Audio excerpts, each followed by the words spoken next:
Hello and welcome back to another edition of the GSMC College Football Podcast, presented to you by the GSMC Podcast Network on this Thursday, May 15th. I'm your host, Jake Daly. Got a good show for you today. Going to talk about some of the Bill Belichick drama continuing. What's going on there in Chapel Hill? Also going to touch on SEC, Big Ten against pretty much everybody else. Kind of seems that way when we're talking about college football playoff and the future format. Gonna dive into that. Also, we're gonna talk about some freshmen that I think could make immediate impacts on college football rosters in the 2025 season. Some guys that I think could really showcase their talents as true freshmen. Then we're gonna get into, is Brett Bielema overlooked as the head coach at Illinois? Some of the stuff he's done has been super impressive. We're also going to finish off our ACC power rankings today, going with the top of the conference, going to talk about those teams, those contenders who could be competing for the ACC championship for a potential college football playoff berth and a college football playoff run. But before we get into any of that, I just want to remind everybody this show is all about you. We love hearing your comments, questions, insights, whatever you got. We want to hear it. We want to make this show as interactive, as exciting as possible. One way to do that is if you're on YouTube, you can use the super chat feature. All you have to do is click the $ at the bottom of the chat box, type in your message there.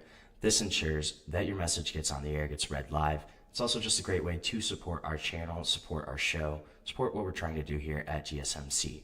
If you don't want to use super chat, that's not your thing, you can also go to gsmcpodcast.net to tip, donate, comment, question there as well. So, Bill Belichick, what's going on here in Chapel Hill? This has just been a really interesting situation overall. So, Belichick said reportedly he did address his team over his relationship with Jordan Hudson. He did say the media reaction, the social media fervor over their relationship isn't really an issue. When he went on SportsCenter earlier this week, he kind of said that this was really off to the side. It's a personal relationship, doesn't have anything to do with football. Now, this has been a continuing saga for Bill Belichick, for North Carolina, kind of a headache, honestly. Last week, there were reports that Jordan Hudson was banned from North Carolina athletic facilities, which the school came out emphatically denying. UNC athletic director Bubba Cunningham, he told ESPN on Tuesday this week that there had never been any push really to keep Hudson away from the athletic department, from their facilities. And this is something that has kind of gone back and forth. We don't really know if she actually is banned, if she's not. Cunningham said that she's not a North Carolina employee. She's welcome as a guest in those facilities. So maybe, but this relationship has really just drawn a lot of attention, mostly negative, on Bill Belichick, on North Carolina, on that program. Her involvement in kind of shaping Belichick's personal brand or rebranding has really been put to the forefront, including when she interrupted the interview with CBS on Good Morning Sunday last month. He was asked a question about their personal relationship, about, hey, just how did you two meet, right? Pretty innocuous question, not something that should be a big deal. And if he just answered, yeah, we met on a plane ride, 2021, that's just kind of how we met, that's how our relationship started. That's a non-answer, right? That's a non-story. Okay, you move on from there. But she steps in that interview, says, we're not going to talk about this. And this goes from a non-story to something that you were kind of questioning of how much influence does she actually have over Bill Belichick? And also, last week, she participated in the Miss Maine beauty pageant, finished as second runner-up, didn't win, but Bill Belichick's right there in attendance the entire weekend at this pageant.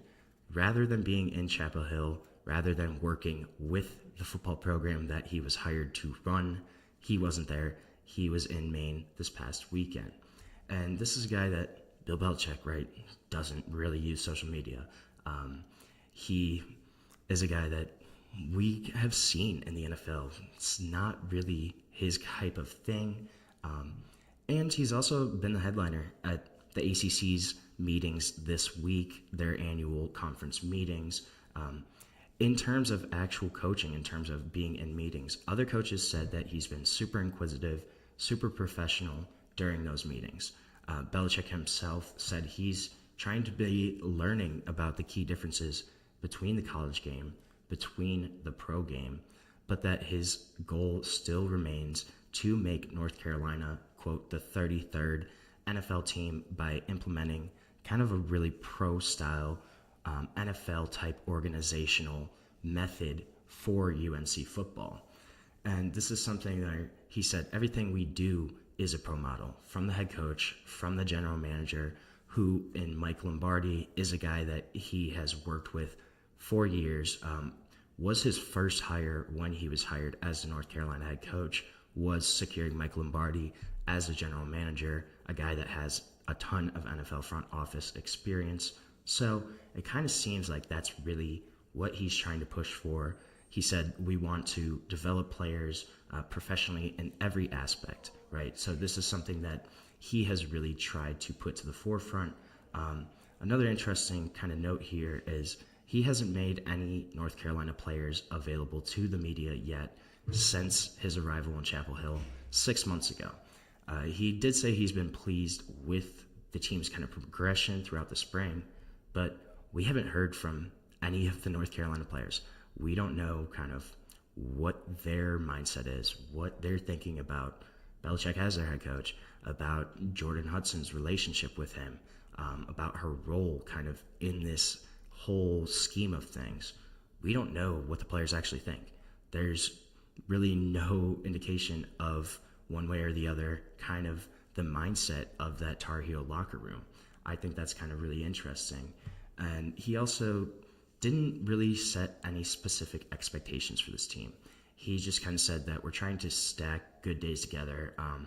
Good day, come back, build up the next day, kind of just keep going from there.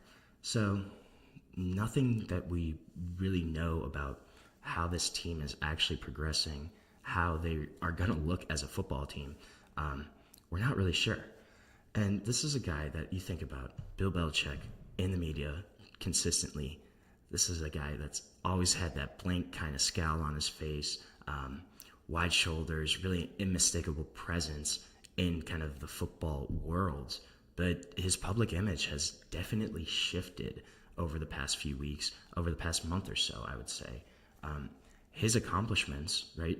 This guy is a 6-time Super Bowl winning head coach, yet those accomplishments have been pushed to the background. We're not talking about Bill Belichick as a football coach, as what he can do for that program in terms of on the field.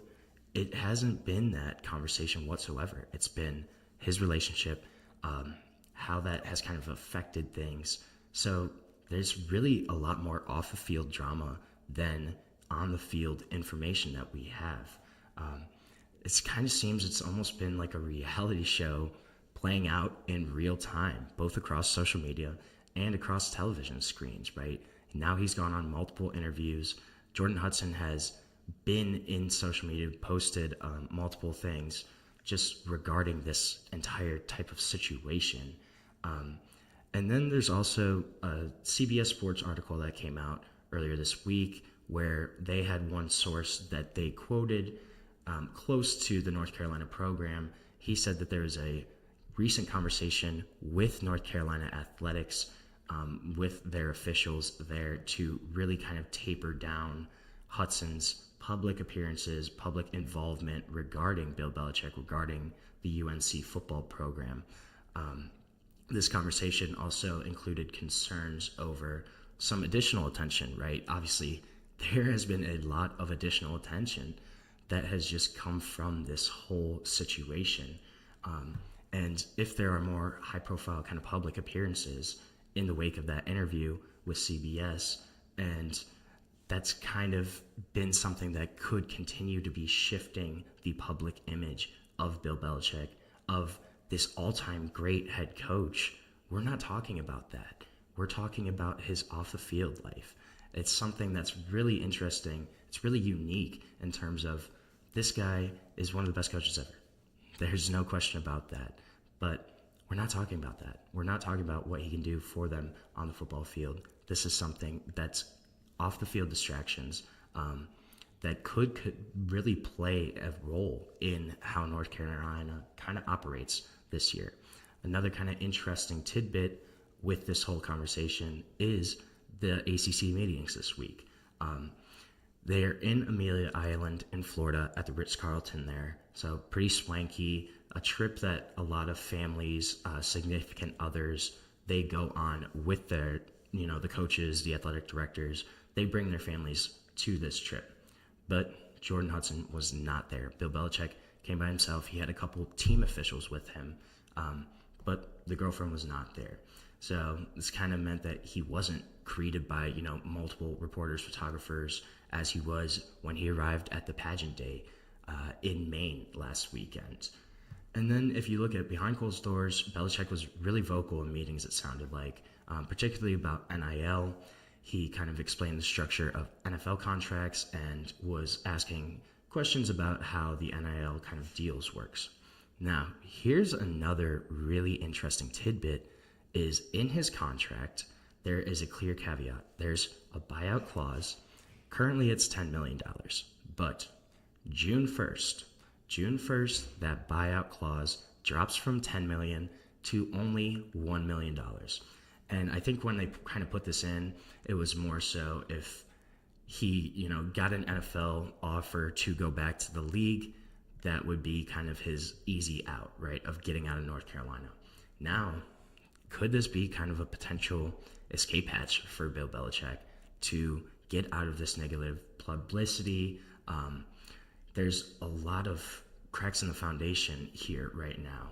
And Pablo Torres also came out reporting with that Jordan Hudson can't work for that program anymore. She can't be around it. Could she potentially do something if she really does have this much influence over Belichick? Could she do something similar to the CBS interview where she goes, hey, we're fed up. We've had enough. We get up and walk out. It's very possible. Bill Belichick himself could pay that $1 million buyout very easily. So that's something to look out for. That's only a couple weeks away. June 1st is a big date there where that buyout clause drops to only $1 million. Could he potentially say, I don't want to do this? Could he leave the program before he ever actually leads the North Carolina Tar Heels on the field? It's something that seems to be an increasing possibility here and something that I think is very much worth monitoring of this entire situation.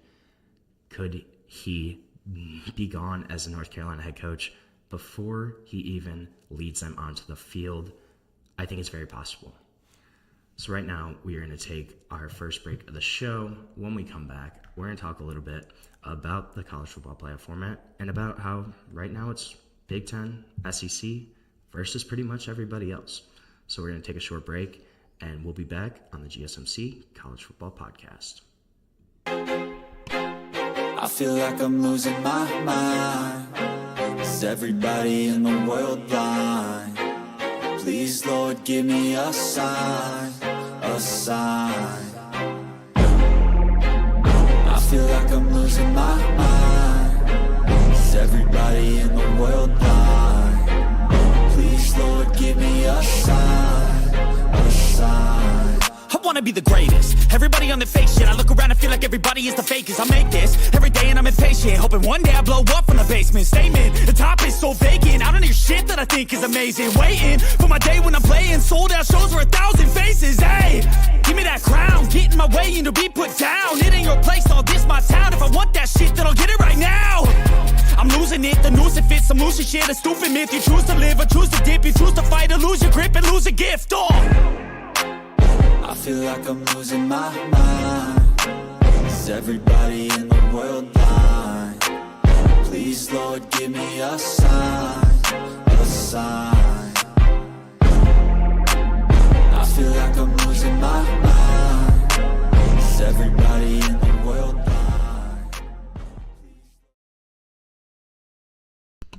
Welcome back to the GSMC College Football Podcast, presented to you by the GSMC Podcast Network on this Thursday, May 15th.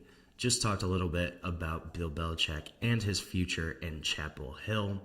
Going to talk a little bit now about the college football playoff format and the power struggle that is going on currently. But before I do that, I just want to remind everybody that this show is all about you. We love hearing your comments, questions, insights, opinions, hot takes, whatever you got. We want to hear it. We want to make this show as interactive, as exciting as possible. One easy way to do that is to use the Super Chat feature.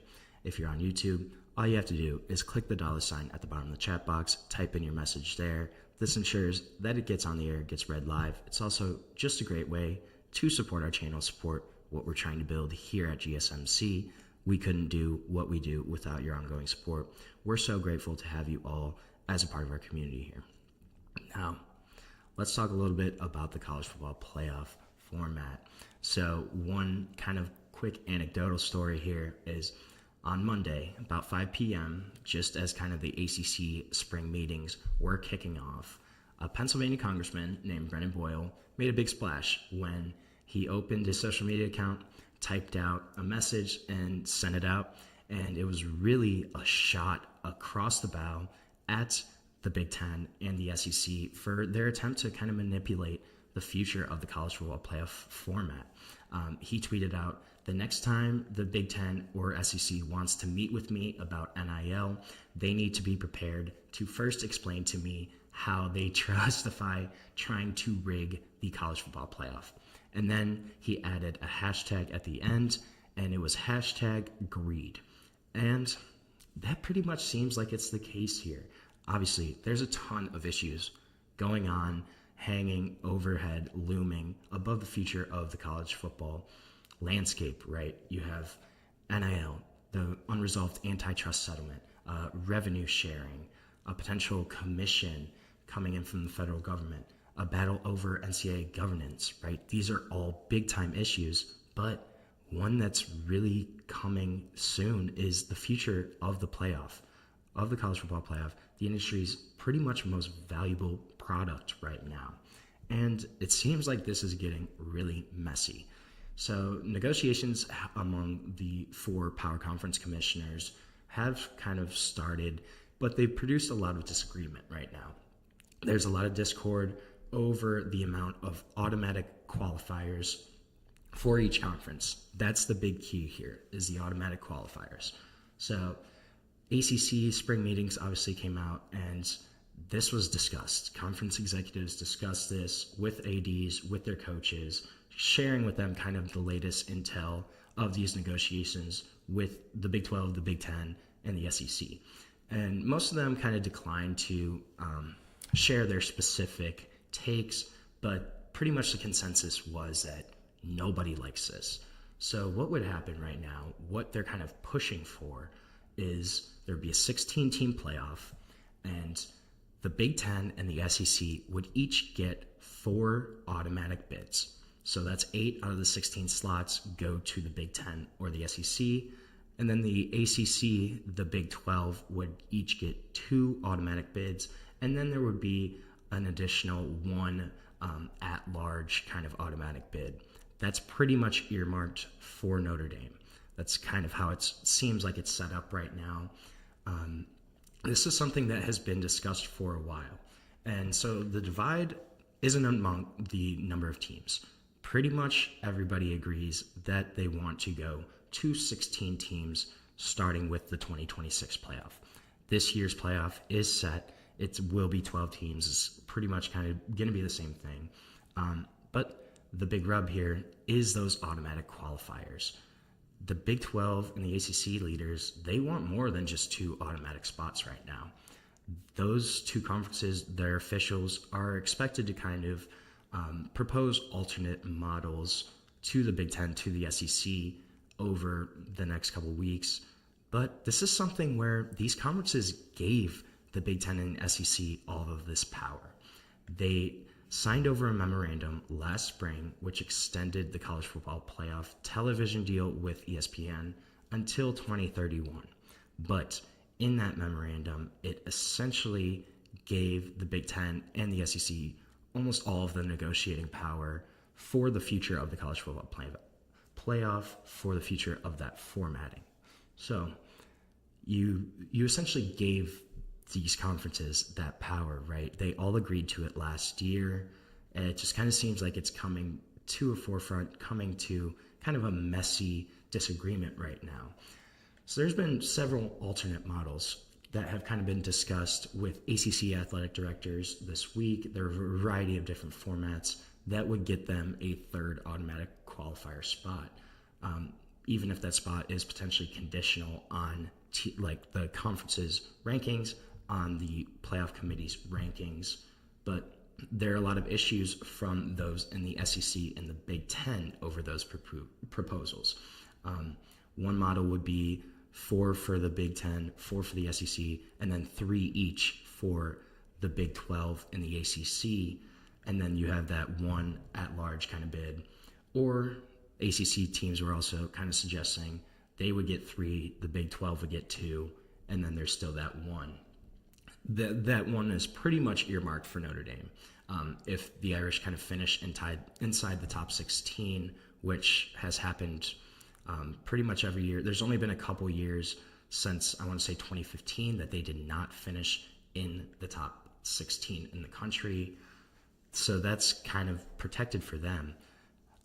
But this is something where these other conferences, the ACC, the Big 12, they want more. They want more than they are getting right now. But then on the other side, this is something where should they even have automatic qualifiers? Mario Cristobal, Miami head coach, he said, granting spots, it doesn't make any sense. This is a sport that's never been about gifting, right? Football is about earning your keep, and automatic qualifiers kind of go against that entire theory. So I had a meeting of the 4 Power Conference athletic commissioners in New York City last week. The Big Ten SEC commissioners, Tony Petitti, Greg Sankey, they really solidified their presence, made it known that they want the 4-4-2-2-1 model. And it's been a long time coming, right? Last spring, during the negotiations to extend the ESPN TV contract, Tony Petitti originally kind of proposed a similar format. At that point, it was 3 each for the SEC and the Big Ten, and then 2, 2, and 1. That was roundly rejected. Soundly, nobody really wanted that. But a year later, after joint meetings between the SEC and the Big Ten, where those 2 conferences met by themselves, right? They didn't invite anybody else.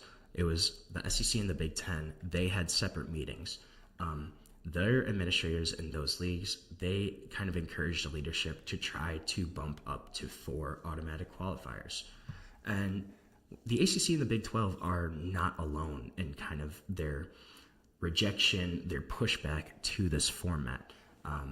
Pete Bevacqua, that's the Notre Dame athletic director, he's one of the 11 members of the college football kind of governance board. It's him and then the 10 FBS conference commissioners. Pete Bevacqua, he's spoken out against this format within meetings with people that have had knowledge of these discussions. They've kind of said that. And this is something that is going to have major pushback.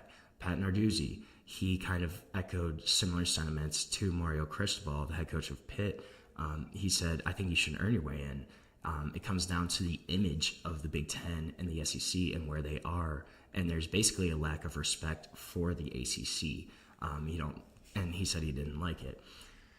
Rhett Ashley, who's the SMU coach, he used a basketball analogy that I actually really liked. So he cited the SEC's record of 14 teams making the March Madness tournament this year, right? A record for a number of teams from one particular conference. So he said if we guaranteed spots based on the past, just look at basketball the past 5 years. 6 years ago or so, the SEC would get 3 to 4 teams in the tournament. Now, they got 14 in this past year. But if this year's NCAA tournament was predicated on 5 years ago, 10 of those schools would have been left out of the conference, of the championship, of the bracket of March Madness. So it's kind of hard to limit the future based on the past. And I agree with that sentiment, right? We don't know could the ACC in 5 years have 4 or 5 really great teams? Could the power balance shift again? At this point, it kind of seems like this is going to be a Big Ten SEC dominated football landscape for the long-term future, but that's certainly very possible, what he said, where in 5 years, you could have a 2030 football season in which Louisville, Clemson, Florida State, and Miami are 4 of the top 10 teams in the country, but they only get 3 automatic bids. One of those teams gets left out. That's certainly a possibility that I could see happening. Then you also got to look at the political pressure kind of and the backlash on the leaders in the Big Ten and the SEC. It seems like it's mounting, right? Boyle's tweet, the representative from Pennsylvania, that's going to be one of the first kind of public criticisms, but I don't think it's going to be the last. I think we're going to start hearing more kind of congressional lawmakers speak out against this, especially in that ACC Big 12 kind of country, or, congressmen from lower profile, conferences or geographic parts of the country. That's going to be something I think we can start hearing from more. And then if you look at this potential college commission that's maybe going to be founded, one of the guys that's reportedly at the head of that is Cody Campbell. And Cody Campbell, he is supposed to be the leader of it, but this is a Big 12 guy all day, a guy that's a Texas Tech supporter, big-time booster for them, sits on the Big 12's alumni council board, a guy that has a lot of influence, but he's not a Big 10. He's not an SEC guy. He's a Big 12 guy. Could that be something where that kind of influence helps propel the Big 12, the ACC, into a better negotiating situation? And then looking at any kind of 16-team format, it would have to begin in 2026, but this could be something where we're not really sure how it would work out. Under the proposed format right now, 2 playing games would be played on the second weekend of December, which is the Army-Navy game. Me personally, I don't like that. I can understand why it has to be scheduled that way. I don't know. I just like the pageantry of Army-Navy being its own weekends.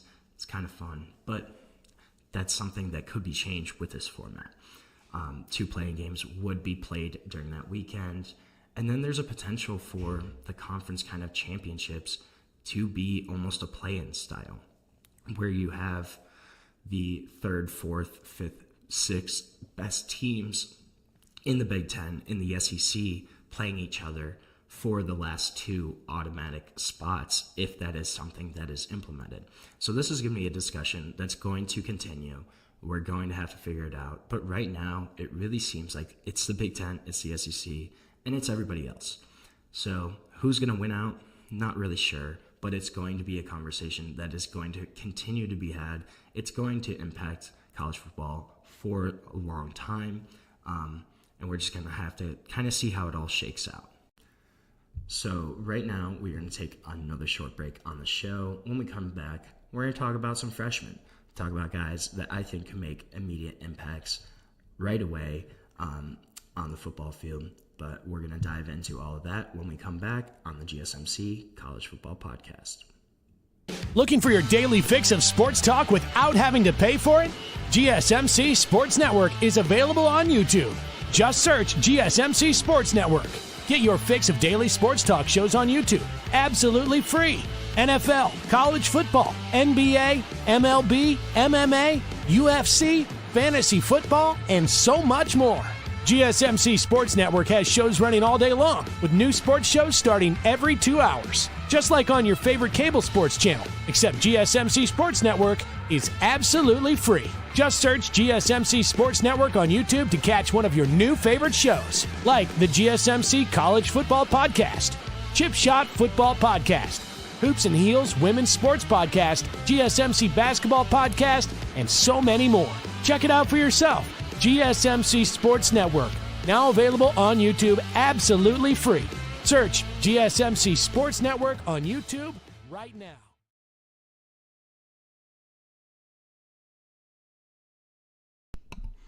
Welcome back to the GSMC College Football Podcast, presented to you by the GSMC Podcast Network on this Thursday, May 15th. Just talked about the Big Ten, the SEC, pretty much against everybody else. But one guy who is going to be playing for a Big Ten team this year is Dakorien Moore. Now, Dakorien Moore, number one wide receiver in the country in the 2025 recruiting class, playing for the Oregon Ducks. And this is a guy that could kind of mirror what we saw in 2024, where freshman wide receivers Jeremiah Smith, Ryan Williams had breakout years, had immediate impacts for those championship contenders. Dakorien Moore could be the next guy up to kind of continue that trend. This is a guy that's a 5-star, number one wideout in the country, a dude that really looks like the next breakout star at the position. He's got elite big play speed. He can break anything for a home run, runs really great routes, super crisp in his route running, especially considering his youth. And also a guy that's just got a really high IQ, knows how to play the game, knows how to get in certain spots to help his team succeed. And a guy that's super competitive, extremely fierce, wants to win, and you want to see that out of a wide receiver. I think all of these tools, though, combined, can really help him make an immediate impact for the Ducks this year. Oregon, obviously, they're looking to continue contending in the playoff. They're looking to potentially repeat as Big Ten champions. They had a obviously phenomenal season last year, went undefeated throughout the regular season, but they did lose 3 of their top 4 wide receivers from last year, as well as their best tight end. So this is a team that has an open spot at wide receiver, and I think Dakorien Moore can kind of fill that right away, step into at least a role where he's playing a good chunk of the time, if not even more than that. This could be a guy that develops into a go-to target right away. He's that good, I think. And the ability to come in and a spot where there's not a ton in front of him, it gives him a runway to kind of take off and start on a great note. I think that's a guy to definitely watch out for this year. I'm excited to kind of see how he does for Oregon. Another guy that I think is really intriguing is Missouri running back Marquise Davis. Now, Marquise Davis, this is a 4-star guy, but a dude that could step into a meaningful role right away for a Missouri team that really doesn't have much in their backfield right now.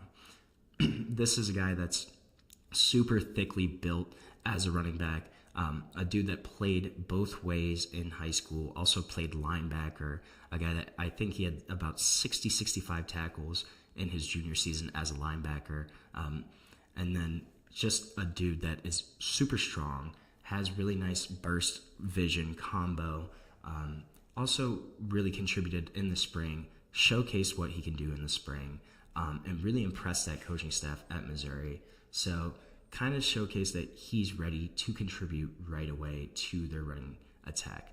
But looking at the offensive side of the ball too, if you look at his high school kind of tape, right, super productive. A dude that had over 3,800 rushing yards over 2 seasons, 58 touchdowns, and then in 2023, his junior year, had 2,300 rushing yards, 35 rushing touchdowns, which you're averaging 3 rushing touchdowns a game. Pretty crazy. Guy that was the Gatorade Player of the Year for the state of Ohio. A big win for Missouri, getting a kid from Cleveland, Ohio, to come down and play for Eli Drinkwitz there in Columbia, Missouri. But this is a guy that's super physical, really runs with tenacity, doesn't go down on first contact. Guy that's got a little bit of more of a twitch and a kind of wiggle that can work his way through holes, but also more of a north-south runner. He's going to want to get downhill. He's not going to try to make you miss. He's going to try to run you over. Really had a high yards per carry average as well. That junior year, he averaged 8.8 yards per carry. And a guy that can get to the outside, but he hasn't really had any verifiable times in terms of speed. So we're not really sure if he's a true home run hitter. Definitely looks fast enough, but isn't going to be a guy that's going to burn you just in terms of pure speed. Also is able to catch the ball well out of the backfield.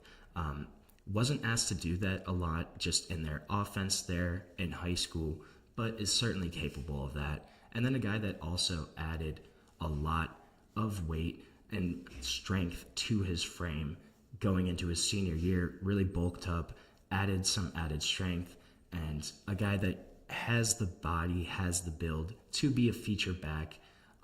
I think where he landed at Missouri and a spot that doesn't really have a whole lot of proven production in that running back room, this is a guy that can step in right away and have a big time role. On the defensive side of the ball, there's another guy in Jakeem Stewart from USC. Now, he's more of a projection, I will say. But this is a guy that's 6'6", 270, super long, really explosive off the ball, kind of moves like an edge rusher, but has the size of an interior defender. Definitely still a little bit green. Didn't have a whole lot of high school experience, but if you look at traits, you look at physical tools, a guy that could be more and more impactful as the season goes on. I wouldn't be surprised if USC tries to bring him along slowly, but if he really kind of clicks by the end of the year, I wouldn't be surprised if we see him really kind of breaking out towards the end of the season. I don't know if we're going to see it right away in week 1, 2. We certainly could, but it's a guy that's still kind of periodically segmented in terms of how he moves, how he attacks the pass rushing, how he tries to get to the passer.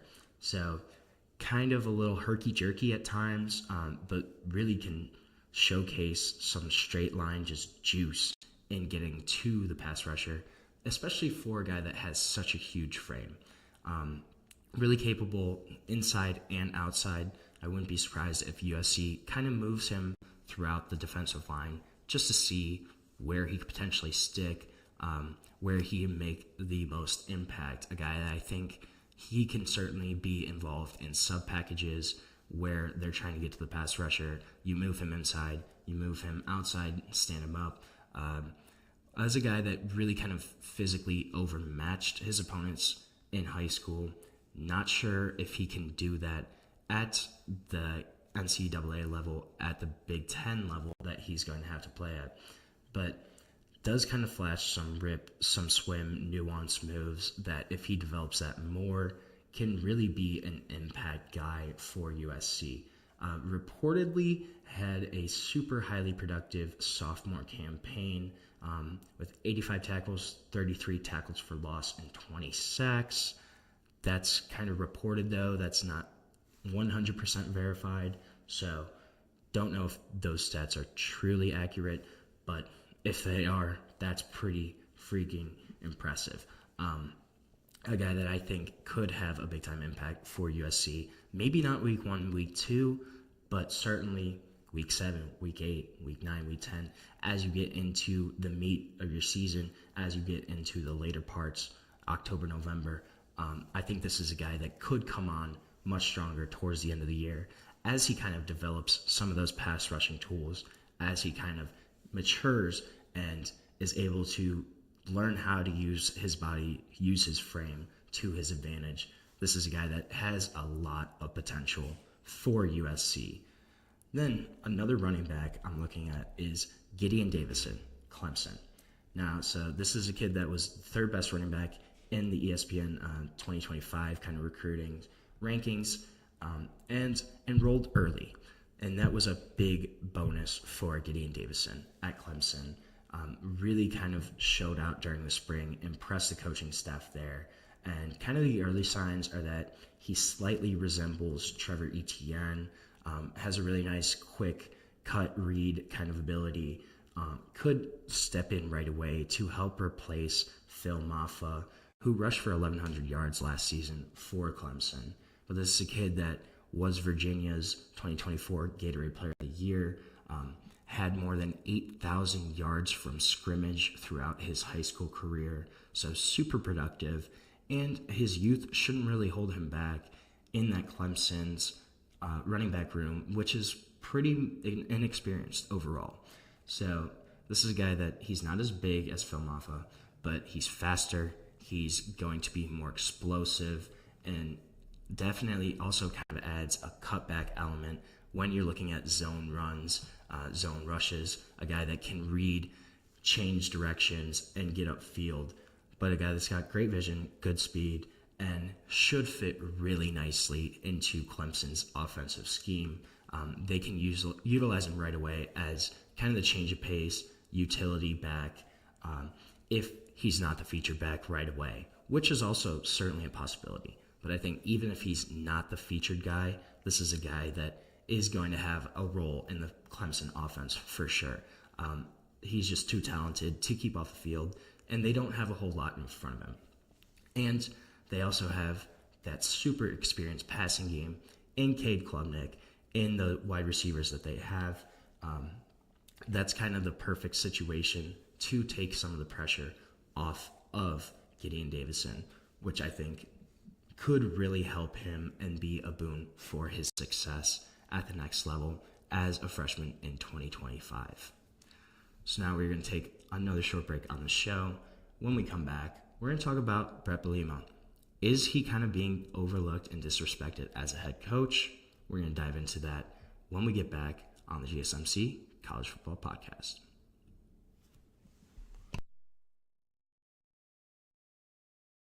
For the best and latest podcasts available anywhere, go to the podcast app on your cell phone and type in GSMC to access free content-rich podcasts on health and wellness, book reviews, sports, entertainment, relationships, social media, movies, technology, finance, and even weird news. Subscribe and download the GSMC Podcast Network's family of shows, available everywhere podcasts are found.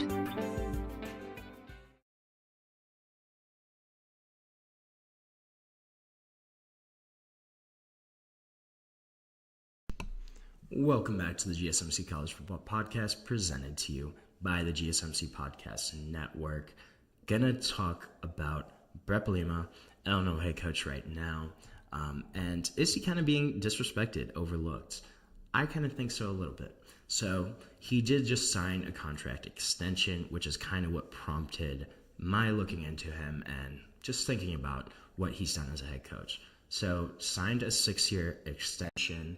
The new contract is going to run through 2031, and he's also going to get a nice little pay increase. Going to be paid about a cool $7.7 million per year. Not a bad gig if I say so. But this is a guy that, while he's been at Illinois, he has a 28-22 record overall, 18-18 in the Big Ten, so 500 in Big Ten play, and 1-1 in bowl games. But Illinois right now, they're choosing continuity over kind of chaos, choosing identity over impulse.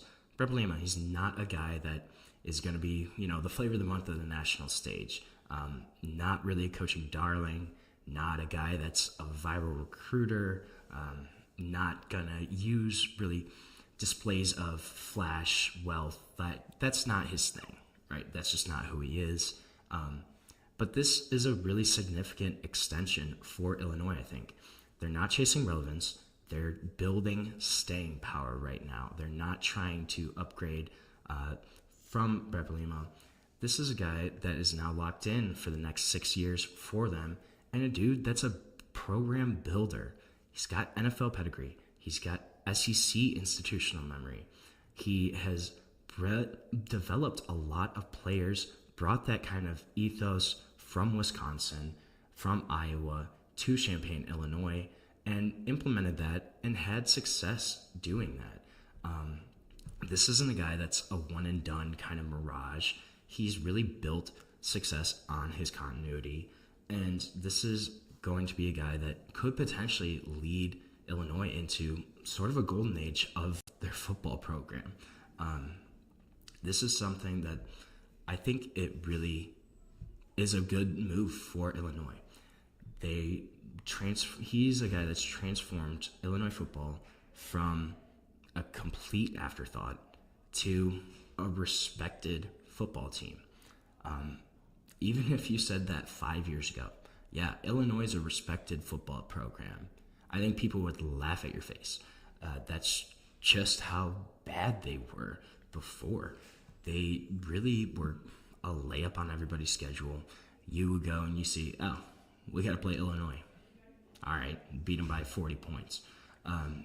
That was just kind of how it worked. But that's not the case anymore. Brett Bielema has built them into somebody that's a massive problem. They're not a layup on anybody's schedule. They're not an afterthought. They're a tough out every time they have to play them. And then you look at this guy's pedigree. 3-time Big Ten champion as a head coach at Wisconsin.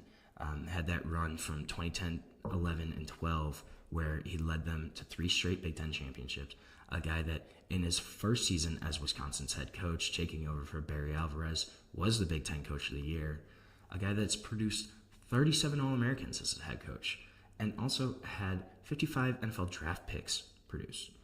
So just those stats alone, it shows that this is a great coach. This is a guy that should not be as overlooked as he is.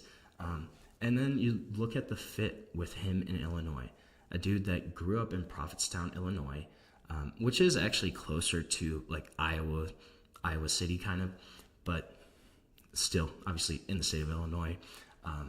And throughout 16 years as a head coach has gone 125 and 85 and 80. So 61% winning percentage. And also was a great coach for Wisconsin. Kind of struggled at Arkansas. Arkansas, that was a tough situation he was brought into. That program was really kind of down in the dumps. But I think this is a good move for Brett Bielema, for Illinois. Look at what Illinois has done since he's been their head coach. He has brought them back to national relevance. They have continued appearances in the AP Top 25, in the CFP rankings. They've been to 2 New Year's Bowls. They've had 3 national award finalists. They've had 11 All-Americans. They've had 12 draft picks since he got there in 2021. Now, if anybody can tell me that kind of success at Illinois before Brett Bielema, I would like to hear that. Because in my lifetime, I've never thought of Illinois, seen them as a legit football program, frankly. This is a team that has completely kind of changed perceptions around the Illinois football program based on Brett Bielema right now. You look at 2024 last year, Illinois tied the program record. They had 10 wins. They were ranked by the CFP selection committee for a program record 4 weeks in a row. They appeared in 12 AP Top 25 polls, and they tied the program record for ranked wins. They had 4 ranked wins, and they capped it off by beating a team that almost got into the college football playoff in South Carolina, a team that I'm really high on as well. They beat South Carolina in the Citrus Bowl, beat them 21-17, and that was probably one of the best bowl game victories in Illinois football history. Then they finished the season ranked 16th in the top AP 25. First Illini coach to go to 2 bowl games in a row. First one to go to his 2 bowl games in his first 4 seasons as a head coach since Lou Tepper, who did that in 1991 to 1994. So 30 years, there wasn't any coaches that had been to 2 bowl games in their first 4 seasons in Illinois football history. And he got to the ReliaQuest Bowl in 23, obviously made it to the Citrus Bowl in 24. Their first January Bowl in 15 years happened in just his second season in that ReliaQuest Bowl game in 23. You look at 2022, they won 8 games. They were ranked by the CFP committee for the first time in program history ever. They got as high as 14th in the AP poll and led the nation in scoring defense that year, and led the nation, set a school record for interceptions that year, 24. Brett Bielema, he's also turned this program into one of the top programs in producing NFL talent since he's been there. Illinois is one of 5 schools with 3 or more players drafted in the first 3 rounds of both the 2023 and 2024 drafts. The other ones, Alabama, Georgia, Michigan, Penn State. And then there's Illinois was the 5th. Of Brett Bielema's 12 draft picks at Illinois, 8 have been top 100 selections. That's the 4th best mark in the Big Ten, behind Michigan, Ohio State, Penn State. Your big, traditional blue blood powers in that conference. That's the only 3 teams that are ahead of his NFL draft production and what he's produced. Overall, he sent 165 players to the NFL in his career as a head coach. I think this is a guy that you look at the coaching pedigree. You also look at his list of football mentors that he worked under at one point. Played and worked for Hall of Famer Hayden Fry at Iowa. After spending a couple seasons there, then he goes to Kansas State. Works under, Hall of Famer Bill Snyder. Helps them, Kansas State, win the 2003 Big 12 championship. Then 2 seasons later, he goes to Wisconsin, named the defensive coordinator there. And he works for another Hall of Famer in Barry Alvarez. So this is a guy that has been on 3 coaching staffs with Hall of Fame head coaches that he'd learned under, that he was able to grow under, that he could take lessons from. And he's done all of this and put it towards this Illinois football program. Then, before he got hired at Illinois, he was also in the NFL for 3 years. His first 2 seasons in the NFL were with the Patriots. He was a consultant to Bill Belichick during that time in 2018. Then he became the team's defensive line coach in 2019. And that's the year that the Patriots won the AFC East, had a 12-4 record, and had the best defense in the NFL. And in his first year there, they went to the Super Bowl and beat the Rams. So this is a guy that also brought NFL pedigree, winning championship pedigree to Illinois. So you combine what he's done with his production of just taking this program to new heights, developing, producing high-quality NFL players, learning under 3 college football head coaches that are Hall of Famers, and then also working under Bill Belichick in New England.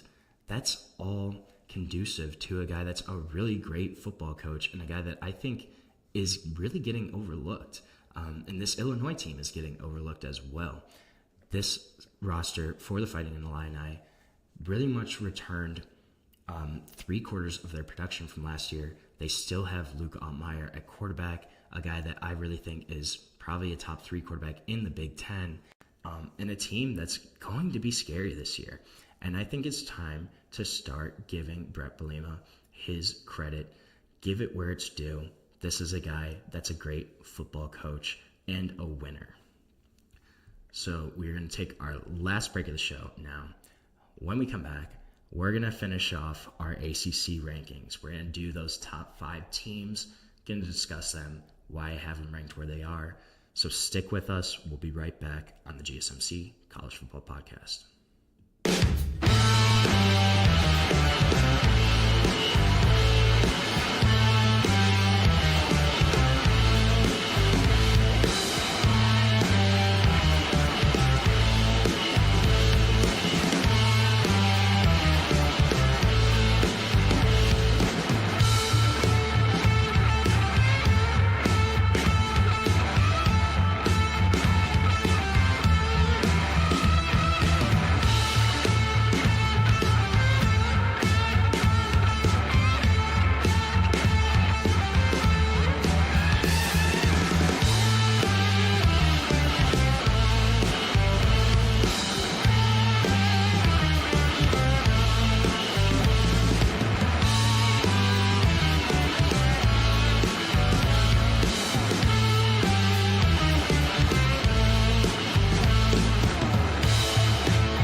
Welcome back to the GSMC College Football Podcast.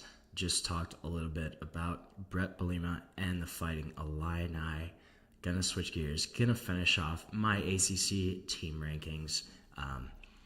And we are going to go with that. This is kind of the cream of the crop, the top 5. At 5, I have SMU. Now, SMU getting back into the playoff, it's certainly possible for them this year. They return a good chunk of their roster from 2024, and this is a team that took the ACC by storm in their first year as conference members last year, really kind of showcased how much that program has come back in the past 5 years, 10 years, how much they've been built back up. They really showcased that last season. You have Kevin Jennings coming back after kind of taking over as a team starter last year. Faltered in their playoff game at Penn State. Not super surprised by that. That was a really cold game and an SMU team that had to go play in one of the toughest road environments in the country. And he just didn't look great during that entire game. Hoping to bounce back from that year, from that disappointment in the playoff game, and have a great 25 season. It's certainly possible. On defense, you also have a guy in DB, Isaiah Kwokoba, who is really a stud on that side of the ball for them. Really glue guy in the secondary. 100 tackles, 3 interceptions, really great range, and just a versatile safety who can blitz, who can cover, who can hit. That's going to be one of their anchors on defense. But this is a team that does return a lot of their production.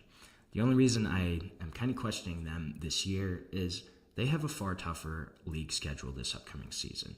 Last year, kind of were able to avoid some of the tougher programs in the ACC, but they have Miami and and Louisville this year. However, those games are both at home, so that is one bonus for SMU is that those two are at home. Hopefully, they at least get one of those. But then you also have a road trip to Clemson, so you pair those.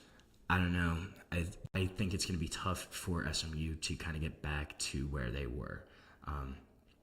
Then a team they're playing against in the Miami Hurricanes, I have them ranked as the 4th best team in the ACC right now.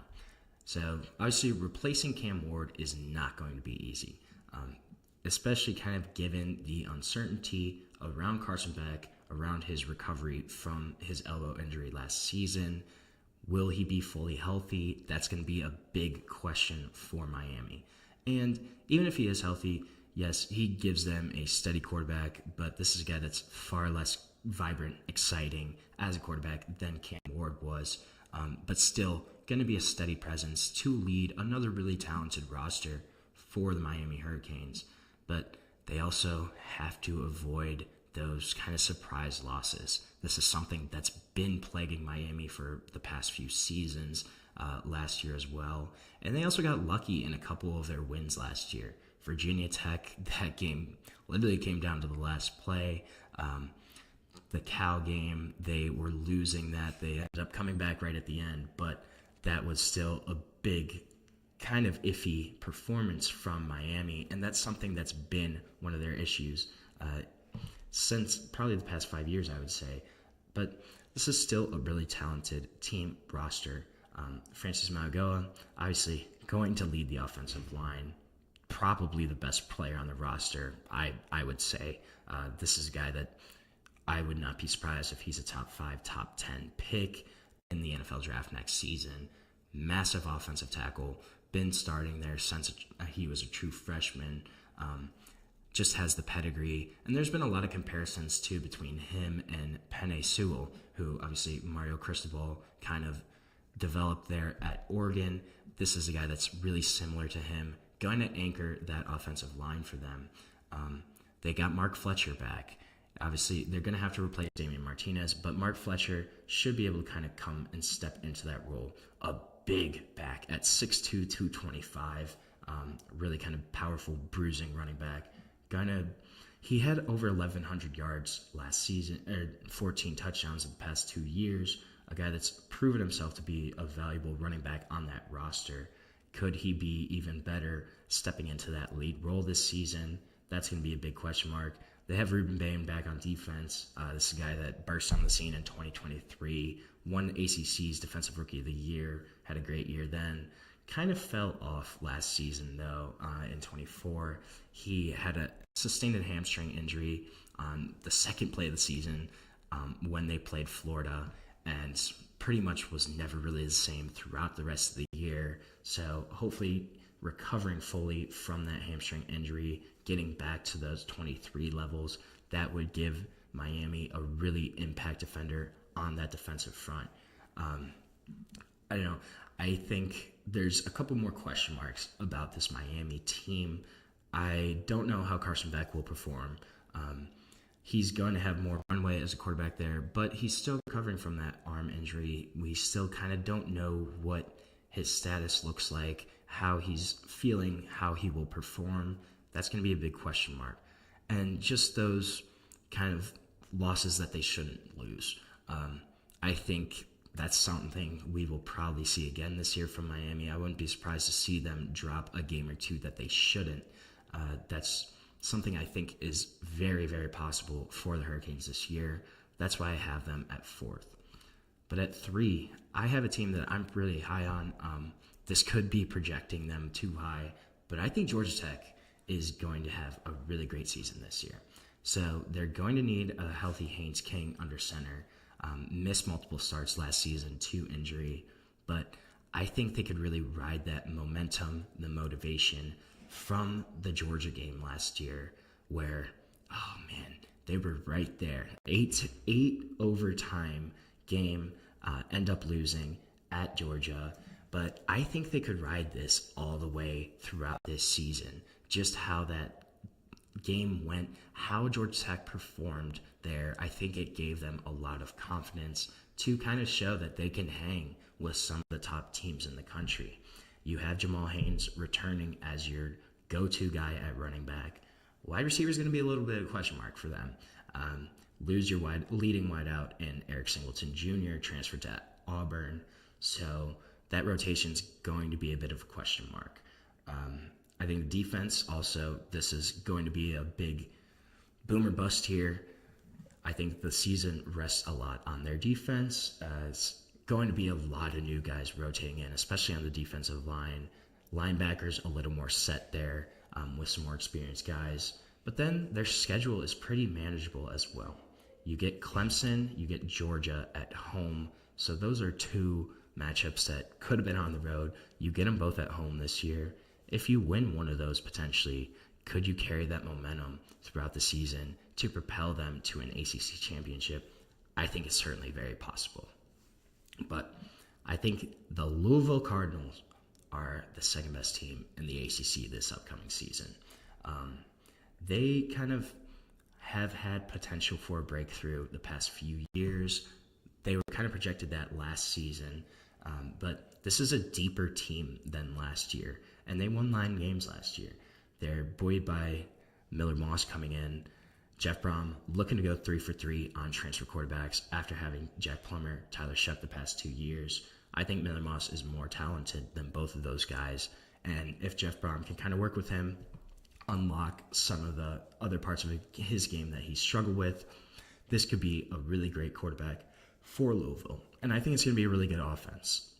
You have one of the best running back duos in the country in true sophomores, both of them, Isaac Brown, Duke Watson. Isaac Brown had 1,200 yards last year. Now, Duke Watson, he only had 600, but that was on 67 carries. He averaged 8.9 yards per carry last year, and then it really came on at the end of the season. When he played at Stanford, he had 11 carries, 117 yards, 3 touchdowns. At Kentucky, only had 6 carries, still had over 100 yards, and 2 touchdowns in that game. So that's a deadly 1-2 punch. They still have a really great duo at wide receiver, too, with Chris Bell, Colin Lacey. And then on the defensive side of the ball, this is going to be a good defense again. They're going to have to replace Ashton Gillette, but you bring in Cleve Lubin from Coastal Carolina, who had 9.5 sacks last year. You have Adonijah Green, who is kind of teaming with NFL level, pro level potential also there. He actually ran with the ones more often than not. TJ Quinn at linebacker coming back, being the leader of that defense. That's going to be huge for them too. He's going to have to work on his pass coverage skills a little bit, but still a big leader, big return for Louisville.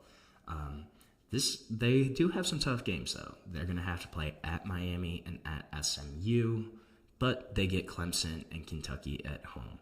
So Miami, SMU, Clemson, yeah, those are going to be some tough matchups for them. I think they probably win at least 2 of those 3, though. I could certainly see it happening.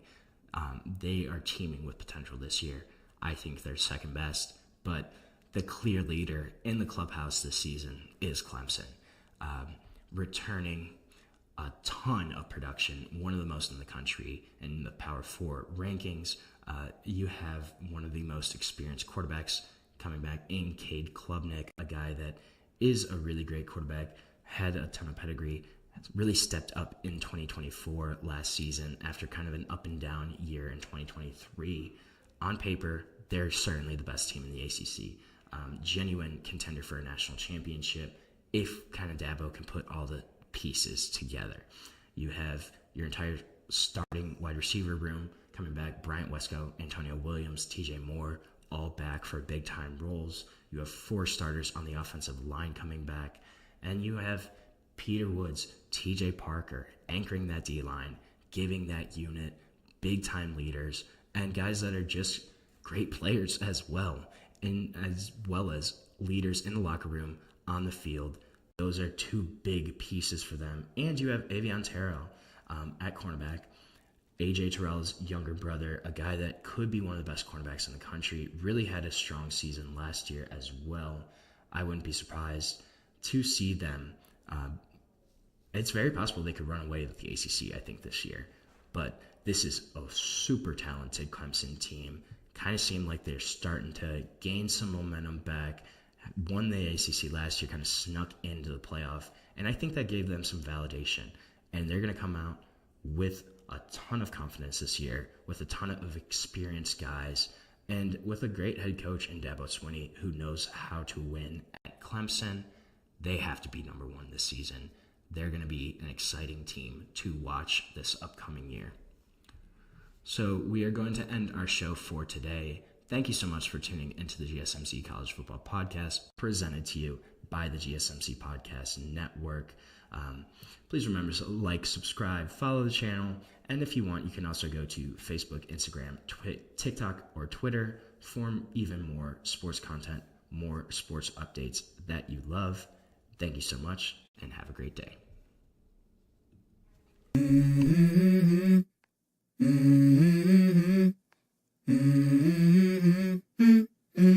Let's go.